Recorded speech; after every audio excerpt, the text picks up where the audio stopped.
So Doug has the day off and we have come to probably our favorite park. It's the robot park.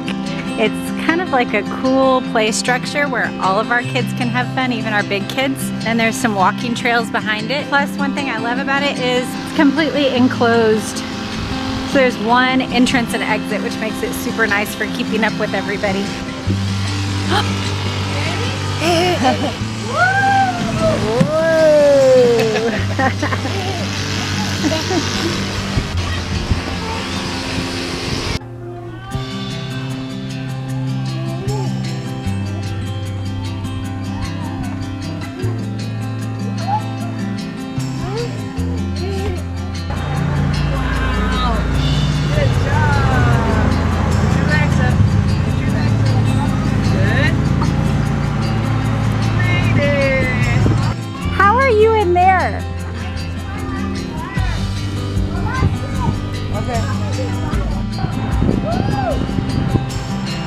Mickey's on the zip line.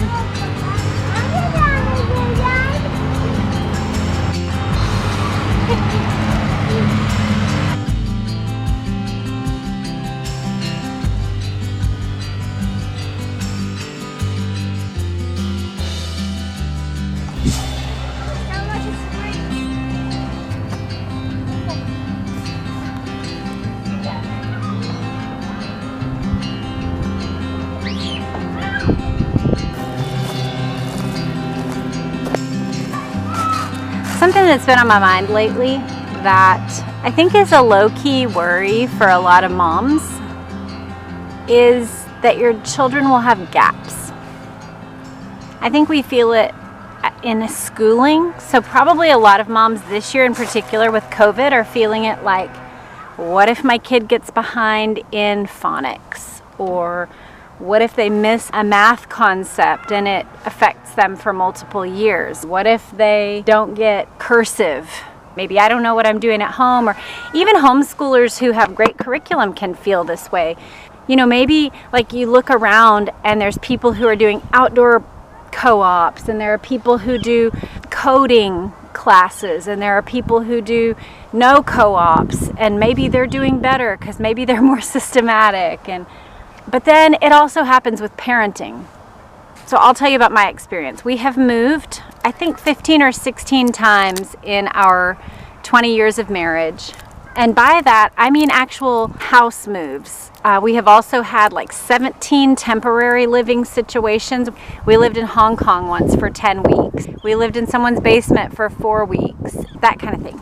So for our kids, one of the gaps that I often feel, I would say, attacked by or assaulted by is they won't have one growing up experience in one town with one local park they always go to and one school system where they know all the teachers and everybody knows their name and all those things that seem like kind of classic Americana growing up. My kids will not experience. We did live in one place for 5 years, and that was Washington State. And then we lived in Istanbul for 4 years. Now we had 3 apartments in that time, but we lived in the same city and we had basically more or less the same community. So they have had 2 super stable situations during their growing up years, but in other times we've either moved or we've had transition in our lives.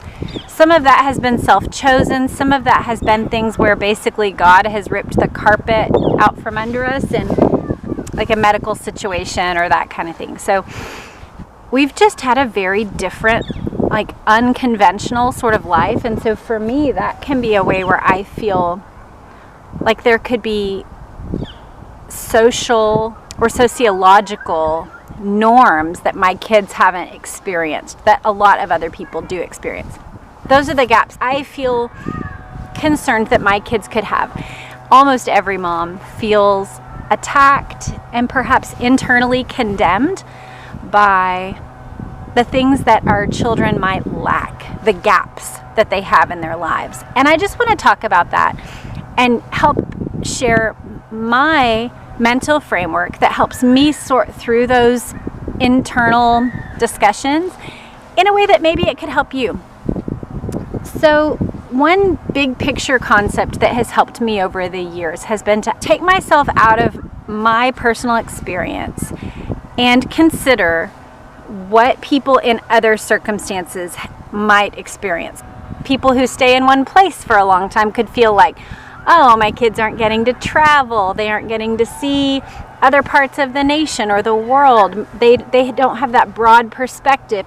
And another way is to take myself not just out of my place to a different place, but also to take myself out of this geographic constraint and also my time constraint. So instead of thinking just another family in America where I live, instead maybe thinking, what about a mother 10 years before the Cultural Revolution in China? So 1950s China. What would she have experienced? What kind of gaps would her children have had? Okay, so we think about that. We say, okay, they would have, had a limited amount of history available to them. They would have had a limited amount of education available to them. Certainly not much travel.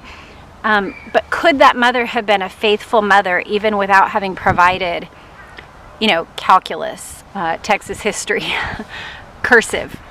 Yes. Could she have been faithful? Yes. What about a first century Jewish mother in Ephesus?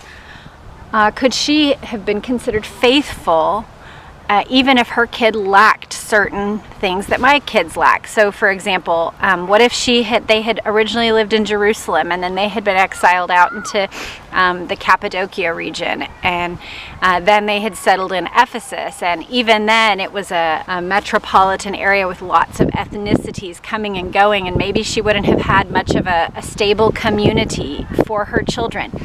Could she have still been faithful? Could she have still trusted the Lord with the gaps that existed in her children's lives? Yes. What about a Jewish mother in the Babylonian period, right? You see where I'm going with this. What about a woman in the Middle Ages who lacked basic education? Maybe she didn't have the ability to read and write. Could she entrust her children to a big God? My contention is that a lot of these little mental attacks that we experience, both from without, like maybe books we read or messages we hear, or even like sometimes some of the parenting books that I've read have made me feel guilty. Like there are things that I ought to be doing every night. For example, one author, I still love her, but I read portions of her books where she talked about going in every night and rubbing her kids' backs and hearing their hearts and praying for them and having these super meaningful conversations at bedtime. Well, she had 4 children spread over about 10 years or 12 years, and we had 9 children in about 14 years, I think that's right. I think our oldest was maybe 14 or 15 by the time we had our 9th baby. And so the things that were possible for her were not possible for me. I did not have it in me. The first few years I did, certainly. I was an active part of bedtime, but at some point, by the time our oldest was maybe 7 or 8 or 9, I had to talk with my husband, and I was like, I can't go all day and also be engaged through dinner time and also be active in bedtime and then be any good. Like, I'm just going to drop dead and I won't be an active participant in our marriage relationship in a lot of ways, like just out of sheer exhaustion. So we transitioned bedtime to my husband, but for a long time, and even still now, I can feel the internal guilt and weight of that. Like, I should be in there scratching their backs and hearing their hearts and talking to them about the things that matter to them. And let me say, all that sounds fabulous, but is that a burden that the scriptures lay on my shoulders as a mother? It's not. And I could be a faithful mother and perhaps not do those things. And I could be a faithful mother with 1 or 2 kids and not have that be a part of my mothering and still be faithful, because the role that God calls me to is to be their mom, to love my children, Titus tells me, to discipline and give them the instruction of the Lord. But I can do those things without the particulars that another woman has come up with as her means of obedience.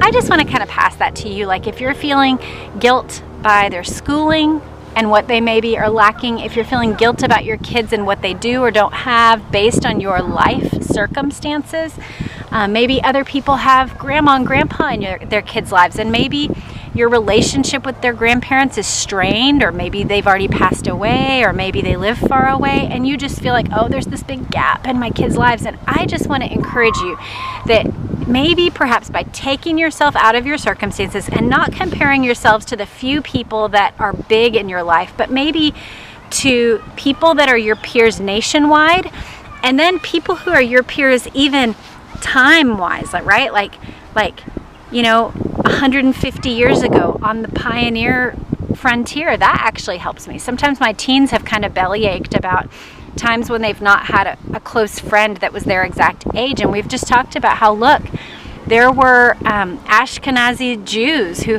got basically exiled from their homes and just had to go find a different life in a different European country, all through the 16, 17, 1800s.